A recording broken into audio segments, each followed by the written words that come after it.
오늘 본문에 보시면은 예수님의 이름이 두 개가 나옵니다. 하나는 21절에 아들을 낳으니 이름을 예수라 하라. 또 하나는 23절에 처녀가 잉타하여 아들을 낳을 그의 이름을 임마누엘 하라. 그래서 오늘 설교 제목을 두 이름, 예수에게 붙여진 두 이름, 예수와 그리고 임마누엘, 이런 제목을 가지고 말씀을 드리겠습니다. 마태복음을 공부를 하면서 지난번에도 족보를 이야기하면서 그 족보에 담겨있는 뜻들을 우리가 나눠봤는데, 오늘 18절에 보시면은 예수 그리스도의 나심은 이러하니라. 나심이라는 단어 있죠. 우리 번역으로 나심이라고 했는데 이게 게네시스입니다. 헬라어로 보면은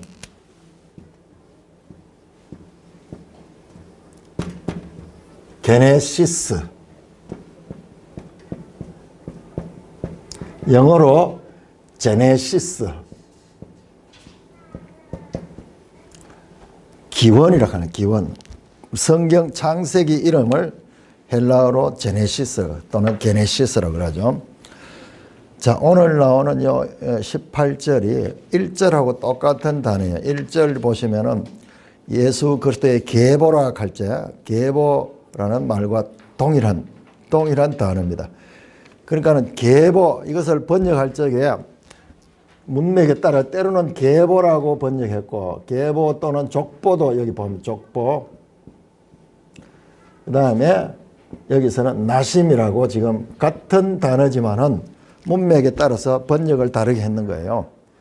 그러니까는 이제 원어를 공부를 해보면은 이런 면에서 이야, 성경이 새롭게 보이는 거예요. 뿐만 아니라 이걸 가지고 이렇게 보니까 여러분 그 요즘 젊은 사람들은 그 게임 가운데 리니지 하는 거죠. 리니지 하는 거 저는 뭐 어떤 건지 모르는데 뭐 많이 봤는데 그게 영어로 이게 게네시스예요. 영어로 게네시스, 혈통 또는 계보. 그러니까 이 게임들이 자세히 보면요, 게임들이 아주 이 게임도 스토리가 있는데 이게 아주 성경적인 그런 배경을 가지고 있는데 궁극적으로는 반성경적이야. 반성경인데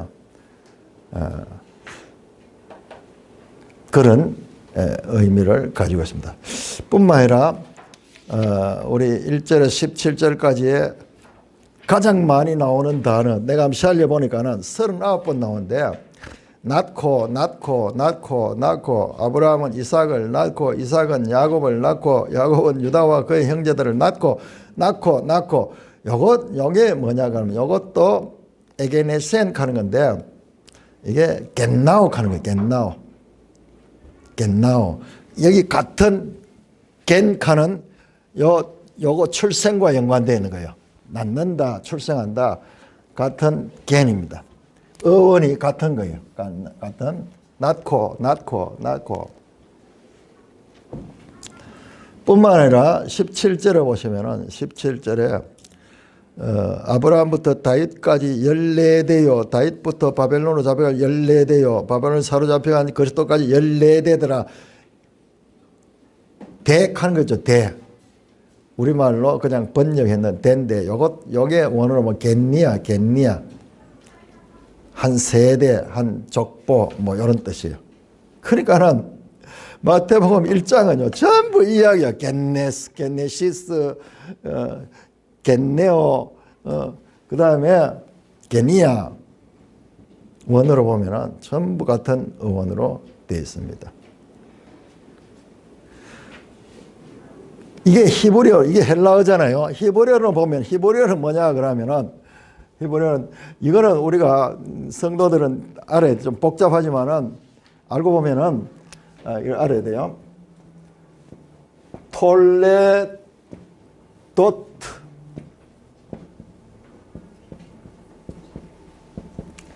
이거는 히브리어고 같은 뜻입니다. 요거는 헬라어고 톨레도트 이것도 이거하고 같은 의미로 사용되는 단어예요. 이거는 우리 성도들이 알아요. 톨레도트. 여러분 창세기가 70인 역에서 헬라어로 게네시스라고 그랬잖아요. 게네시스. 우리 창세기 이야기를 들으면 거기에 아브라함 이야기, 이삭 이야기, 요셉 이야기 많이 나오죠. 그래서 창세기를 자세히 보면은 족장 이야기 같은데 족장 이야기 맞습니다. 족장들 이야기가 거의 12장부터 마지막까지 나오는데 그거는 우리가 그냥 평면적으로 봤을 때 이야기고 전체 구조로 보면요 놀랍게도 10개의 톨레도트로 구성이 되어 있습니다. 톨레도트로. 그 제가 여러분들한테 이제 이런 이야기들을 드리는 거 성경이 어떤 책인가 하는 것을 조금씩 알아가셔야 돼요. 야, 성경은 하나님의 말씀이고 성경을 많이 읽어야 되고 성경이 중요하다 이런 걸 아는데 그런 이야기는 많이 듣는데 실제로 성경이 어떠한가를 잘 몰라. 왜 그런 이야기 나오는가? 성경은요 그냥 이야기 그냥 구수한 옛날 이야기 같은 그 속에도요 정교한 하나님의 지혜와 그 하나님의 이 질서들이 그 속에 있습니다. 우리 한번 찾아보겠습니다. 창세기 2장 4절 한번 찾아봐. 창세기 다 한번 찾아가지고 한 여러 군데 한번 찾아보겠습니다. 요거 하나 찾아보는 것만 해도 은혜가 돼요. 창세기 2장 4절 2장 4절 같이 읽습니다. 시작. 이것이 천지가 창조될 때 하늘과 땅의 내력이니 자 내력이니 가는 요 번역이 요게 톨레도트예요. 여기 게네시스 같은 거예요. 톨레도트. 1장 하나님께서 천지를 창조하시는 그 이야기는 이 전체 그 창조할 때 그 모든 내력들 그러니까 문맥에 따라 때로는 족보라고 번역이 되고 때로는 내력 그러니까 세상의 족보예요. 세상이 어떻게 만들어졌는가 5장 합니다. 창세기 5장 1절 이것은 아담의 계보를 적은 책이니라. 여기는요 계보 그렇게 번역해요. 이 같은 톨레도트입니다. 톨레도트 6장 9절을 보시면 이것은 노아의 족본이라 톨레도트 같은 단어예요. 같은 단어. 그 다음에 10장 1절을 보시면은 10장 1절에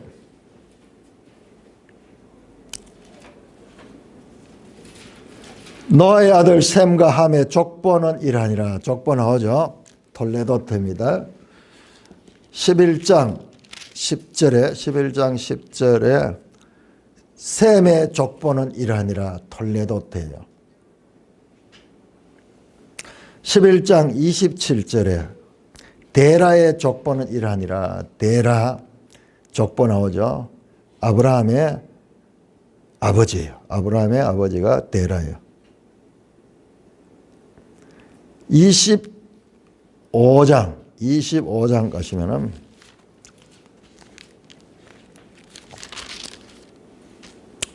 25장 12절에 보면은 놀랍게도요. 사라의 여종 애굽인 하갈이 아브라함에게서 낳은 아들 이스마엘의 족보는 이러하고 이스마엘의 아들의 이름은 쭉 하면서 이스마엘의 족보가 나와요. 이스마엘. 25장 19절에 아브라함의 아들 이삭의 족보는 이러하니라. 톨레도트.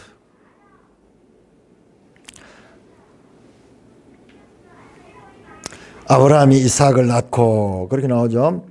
아브라함 이삭의 족보는 이러하니라. 아브라함이 이삭을 낳았고 요 단어가 요게 지금 마태복음에 와가지고 마태복음의 족보에 아브라함은 이삭을 낳고 거기에 사용되는 단어예요. 거기에 사용돼요.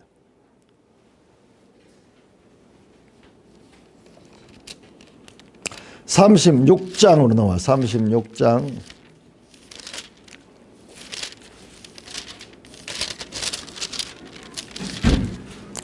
36장 1절 에서 곧 에돔의 족보는 이다니라. 에돔의 족보. 마지막 10번째 족보가 37장 2절 37장 2절 야곱의 족보는 이러하니라. 이렇게 우리말로 번역해 보면 때로는 내력 뭐 이래가 잘 안 보이는데 원어로 보면은 10개의 톨로데트로 창세기가 구성이 돼. 창세기가. 그 창세기는 톨레도트의 책이야. 톨레도트. 근데 마태복음을 보니까는 마태복음이 헬라어로 됐는데 같은 톨레도트야. 전부 톨레도트. 나심. 어떻게 이렇게요? 구약 성경의 첫 책과 신약 성경의 첫 책이 서로 다른 시대의 다른 언어로 그렇게 번역이 돼 가지고 다른 사람이 기록을 했는데 그 주제가 동일해요. 창세기의 톨레도트, 그리고 마태복음의 톨레도트, 마태복음의 게네시스. 창세기 1장 1절을 보시면은 태초에 하나님이 천지를 가는, 이 모든 것의 주권자가 누구냐? 하나님이시다. 하나님이. 이 모든 일들을 주권적으로 하시는 분은 하나님이시다. 그래서 성경은 세상의 다른 책들과 출발부터 완전히 다릅니다.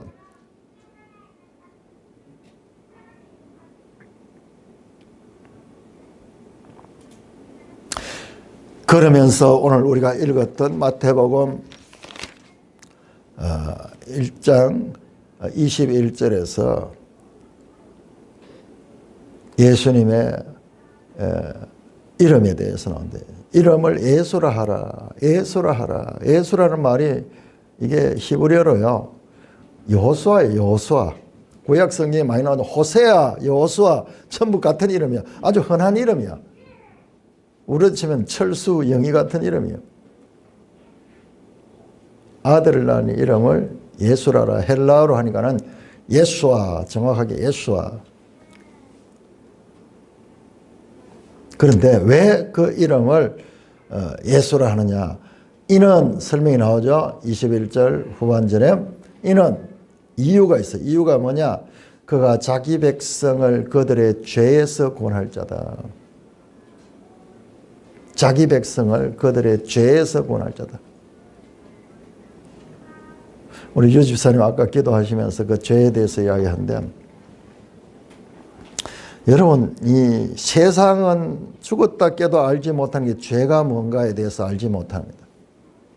세상에 있는 어떤 책도 어떤 학자들의 가르침에도 죄가 무엇인가를 정의할 수 있는 자가 없습니다. 그런데 우리가 세상에 법이 있잖아요. 법이 있어가지고 온갖 법들을 가지고 세상을 통치하고 잘못하면 잡아가지고 감옥에 넣고 형벌을 주고 전부 죄에 대한 형벌이거든요. 그런데 근본적으로 죄가 무엇인가는 알지 못하는 거예요. 죄의 현상들, 죄의 결과로 나타난 사건들에 대한 징계는 있지만은 그 죄가 나타나게 되는 근본적인 배경이 무언가는 알지 못하는 거예요. 오직 성경만이 죄가 무엇인가를 말하고, 죄의 결과가 바로 사망이고, 이 세상 모든 사람들이 죽음 앞에 굴복하게 되는 것은, 그것은 근원적으로 죄 문제 때문에 그렇다. 그 예수님이 오신 것은 좀 더 좋은 세상, 좀 더 이 경제적으로 정치적으로 안정된 세상, 이런 거를 만들러 오신 분이 아니라 죄에서 구원하러 오신 거예요. 죄에서 구원. 그래서 세상에 뭐 불교의 뭐 석가모니, 뭐 이슬람의 마호메트, 공자, 맹자, 이런 세상의 성인들, 소위 성인들 한 사람들하고 예수님은 존재 자체가 완전히 다릅니다. 그래서 세상 모르는 사람들은 그냥 예수님도 좋은 하나의 현자, 성인, 그렇게 보겠지만요, 근본적으로 완전히 다르요. 죄 문제를 해결하러 오셨다. 이름 자체가 그래서 예수라, 예수. 죄에서 구원하신다. 여호수아라는 그 말의 뜻이 여호와는 구원이라는 거예요. 구원. 여호와는 구원. 죄에서 그 백성을 구원하실 분이다. 죄에서 구원한다. 여러분 성경을 알아가면서요, 죄가 뭔가를 계속 알아야 돼요. 우리는 죄에 대해서 잘 몰라요. 안다 그러지만 아주 피상적이야. 그런데 근본적으로 들어가면요, 이 모든 문제의 원인은 죄고, 그리고 죄 문제를 해결하는 것이 바로 구원의 가장 중요한 사건이다. 그래서 예수님이 오셨는 거예요. 그래서 예수님이 오셨는 거예요. 뿐만 아니라 두 번째로 이름이 임마누엘이라는 이름을 다. 임마누엘은 이게 헬라어가 아니고 이게 히브리어예요. 임마누엘. 23절 처녀가 잉태한 아들을 낳아 그의 이름을 임마누엘이라 하라. 임마누엘, 이를 번역한 적 뭐냐? 하나님이 우리와 함께 계시다. 하나님이 함께 계시다.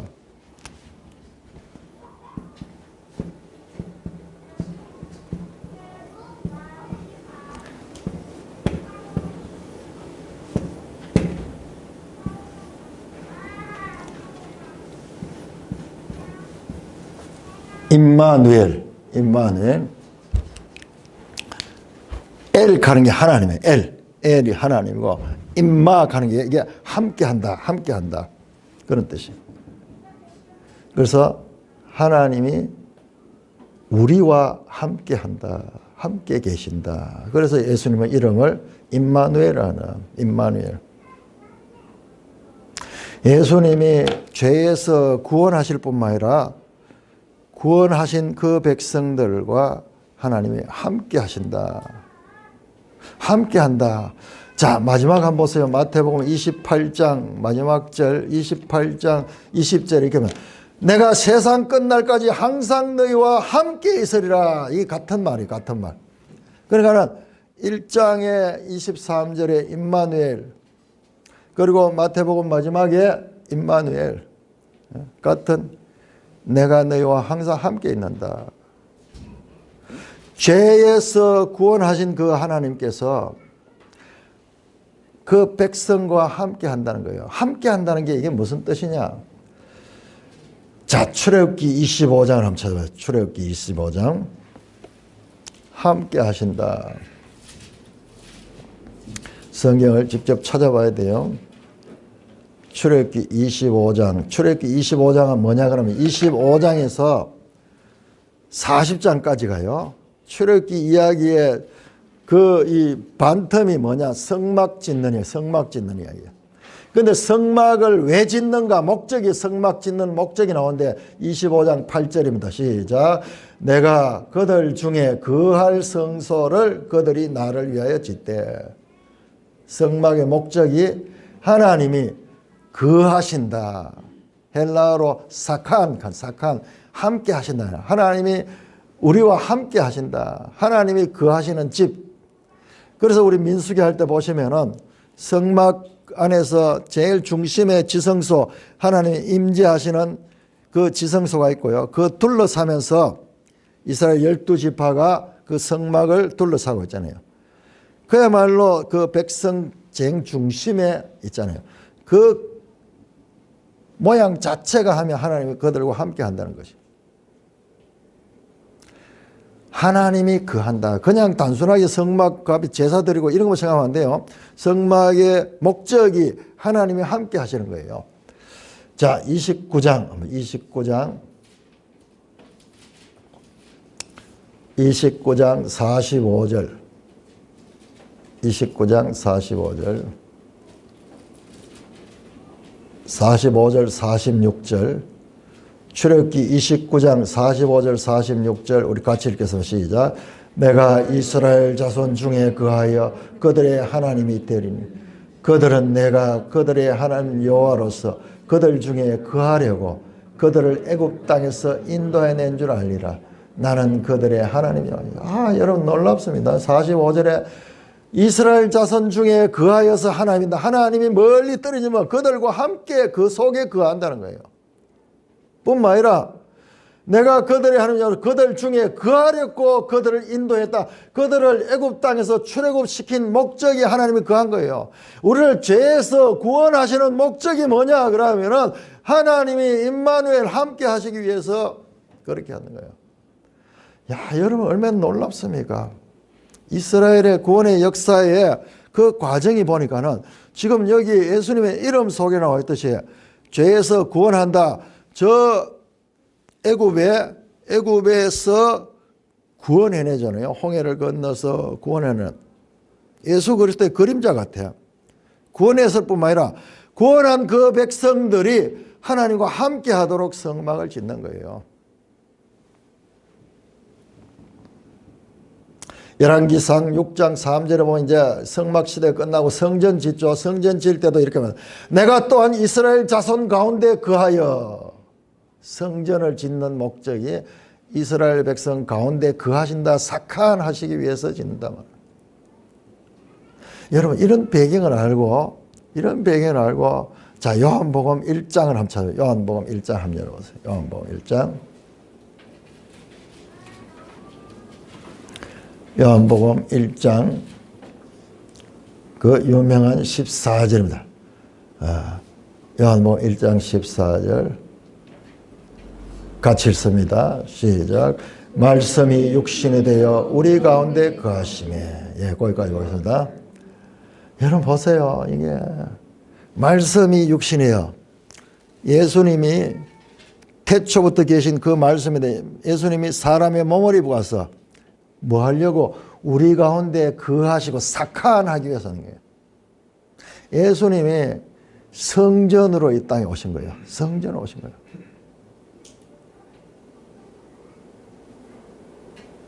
그래서 요한복음 2장에 보면요. 예수님이 헤롯 성전 그 건물 앞에 가서 그 수십 년 동안 짓고 있는 그 큰 건물 앞에 가서 이 건물들이 돈 하나도 남지 않고 다 무너지다. 내가 성전을 허물고 사흘 만에 내가 다시 짓겠다 하는 말씀이 뭐냐. 자신이 성전이야. 예수님 자신이 성전이야. 그 백성 가운데 성전으로 오셨어요.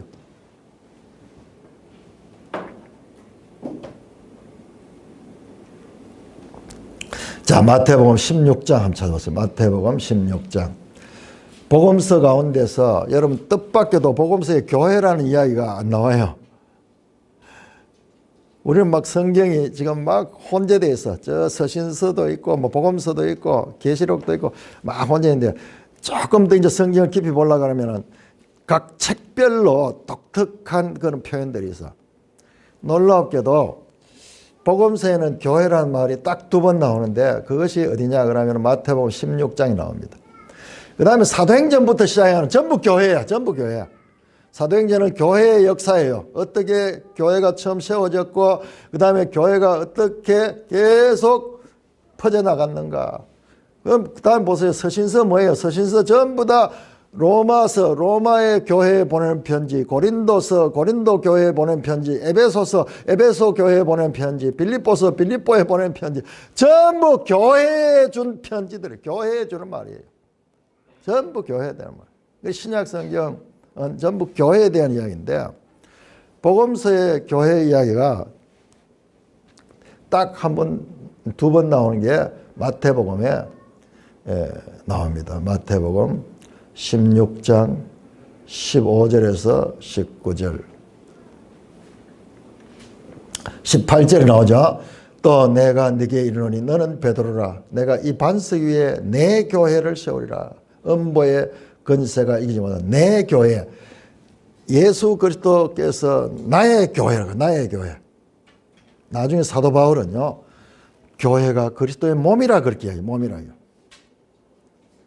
교회와 그리스도의 그 관계. 교회는 그 교회의 머리고 그리스도는 교회의 머리고 교회는 그의 몸이다.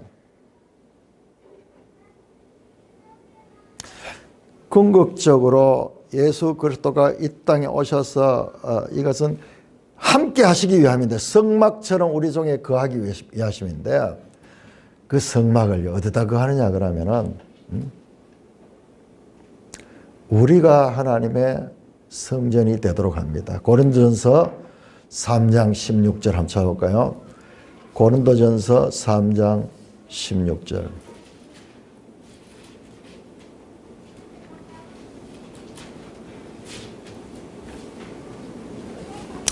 고린도전서 3장 16절, 16절, 17절 우리가 한 목소리 읽겠습니다. 시작. 너희가 하나님의 성전인 것과 하나님의 성령이 너희 안에 계시는 것을 알지 못하느냐. 누구든지 하나님의 성전을 더럽히면 하나님이 그 사람을 멸하시리라.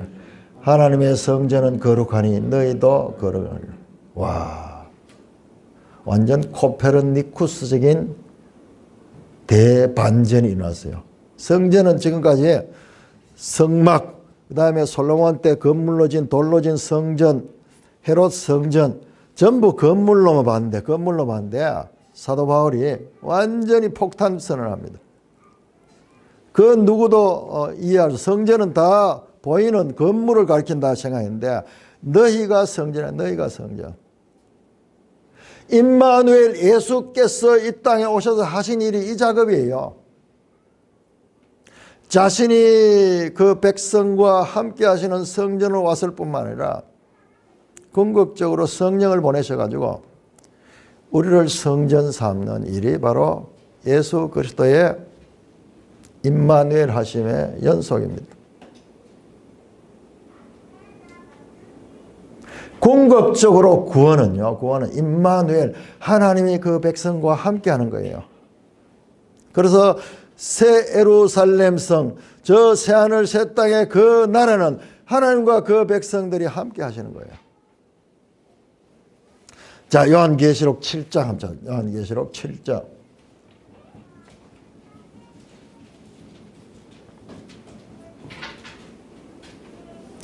요한계시록 7장 15절. 요한계시록 7장 15절. 우리 같이 읽겠습니다. 시작. 그러므로 그들이 하나님의 보좌 앞에 있고 또 하나님의 성전에서 밤낮 하나님을 섬기며 보좌에 앉으시니가 그들 위에 장막을 치시리니. 이게 무슨 말이냐 그러면요, 여러분 요한계시록에 하나님이 장막을 친다 하는 게 이게 구약의 성막을 이야기하는 성막, 초막절, 그래요. 초막절. 하나님이 그 백성 위에 장막을 치는 한 그림같이 보이는데 이게 뭐예요? 바로 성막을 지어주신다는 그 그림이에요. 그림. 성막의 목적이 뭔가 하나님이 그 백성과 함께 거하려고 하는, 하나님이 함께 하시는 그림이에요. 자, 요한계시록 21장. 이제 그 뜻이 더 분명하게 드러납니다. 그 뜻이 분명해요. 21장 3절. 21장 3절. 같이 읽습니다. 시작. 내가 들으니 보좌에서 큰 음성이 나서 이르되 보라, 하나님의 장막이 사람들과 함께 있으며 하나님이 그들과 함께 계시리니 그들은 하나님의 백성이 되고 하나님 친히 그들과 함께 계셔서. 임마누엘, 이는 하나님이 우리와 함께 계신다. 예수의 이름인데 이것이 새하늘 새 땅에서 보내가느냐.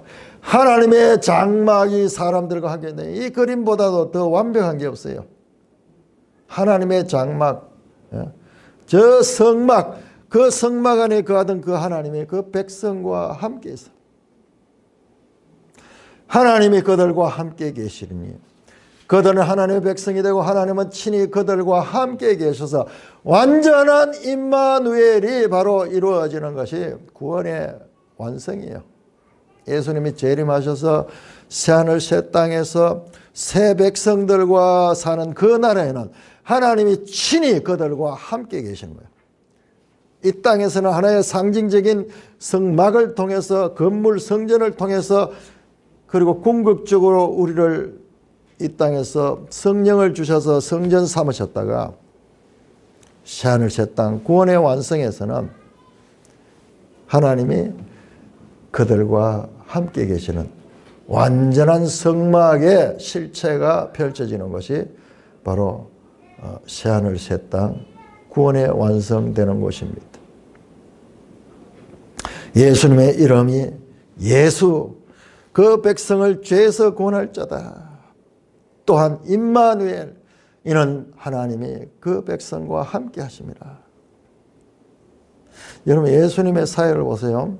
예수님이 십자가 죽으시고 부활하셔서 우리를 죄사해 주셔서, 죄사 믿는 자마다 예수님의 대속사역을 통해서 죄사함을 해 주셨습니다. 예수 이름의 성취입니다. 뿐만 아니라 우리 거기서 끝나면 안 됩니다. 그 예수님은 부활하셔서 성천하시고 보좌 우편에 앉아서 성령을 보내, 성령을. 그래서 교회 시대는 사도행전 시작하자마자 성령이 임하잖아요. 성령이. 그래서 교회가 생기잖아요. 교회 시대는 바로 하나님이 성령을 우리에게 보내주셔서 우리가 성령이 우리 속에 내주하게 되니 교회 안에 내주하는 거예요. 그런데 이걸 몰라요. 사람들이. 모르니까는 바울이 가르쳐요. 너희가 하나님의 성령이 너희 안에 거하는 걸 너희가 알지 못하고 있다. 그걸 깨우쳐서 가르쳐 주는 거예요. 그러니까 우리 구원의 모든 것은요, 다 하나님의 은혜예요. 하나님이 주권적으로 우리 가운데 역사하시고 우리 속에서 우리를 믿음 갖게 하시고 하나님을 알게 하시고 교회로 모이게 하시고 모든 일들의 출발점은 창세기 1장은 하나님이 하셨다. 하나님이 주권적으로 하셨다. 모든 것은 하나님의 은혜예요. 하나님을 깨달으면 깨달을수록, 말씀을 깨달으면 깨달을수록 이 모든 것들이 내 공로, 내 의지가 아니라 하나님이 하셨다. 사랑하는 형제 자매 여러분, 창세기에서 요한계시록까지 이르는 하나님의 구원 계시의 발전성 보이잖아요. 창세기부터 요한계시록까지 어떻게 하나님의 구원 역사가 점진적으로 발전하고 있는가. 이 66권이 그런 구성을 가지고 있어요. 이 성경을 보면요, 우리 인생에 대해서도 생각하게 됩니다. 우리가 한번 생각해보세요. 우리가 누군가 그 역사의 출발에서 그 역사의 이 완성에 이르기까지 하나님의 구원 역사가 성경 속인데 우리 개인을 보세요. 우리 개인은 아브라함이 이삭을 낳고 이삭이 야곱을 낳고 오늘 저와 여러분들도 그 낳고의 그 한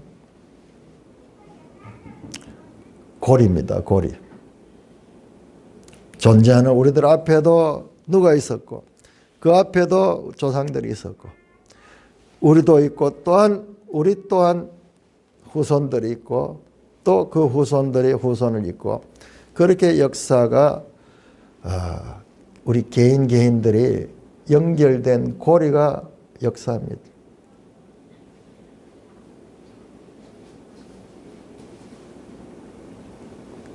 세상 역사의 큰 흐름 가운데 우리는 한 고리를 이루다가 영원한 과거로 들어가게 되고 또 한 세대가 났다가 사라지고 또 한 세대가 났다가 사라집니다. 하나님 앞에서 우리의 정체성, 우리의 위치를 바르게 깨닫고 두 이름 속에 우리를 죄에서 구원하시고 뿐만 아니라 임마누엘 하나님 우리와 함께 하시는 예수 안에서 이루어진 이와 같은 구원 역사를 잘 깨닫고 우리가 늘 범사에 하나님과 함께하는 삶을 사는 그와 같은 삶이 우리 그리스도인의 삶이다. 현실에 만만치 않은 이와 같은 삶 가운데서 때때로는 우리의 의지와는 관계없는 횡포 같은 이 현실의 그와 같은 일들 가운데서도 이 같은 하나님의 말씀을 붙들고 그 이름을 통하여 이루어 주신 죄에서의 구원과 그리고 임마누엘 하나님이 우리와 함께 하시는 이 믿음을 붙들고 승리하는 삶을 사는 저와 여러분 되시기를 죄에서 구원하시고 임마누엘 하신 우리 주 예수 그리스도의 이름으로 축원합니다. 오 하나님 아버지 은혜를 감사합니다.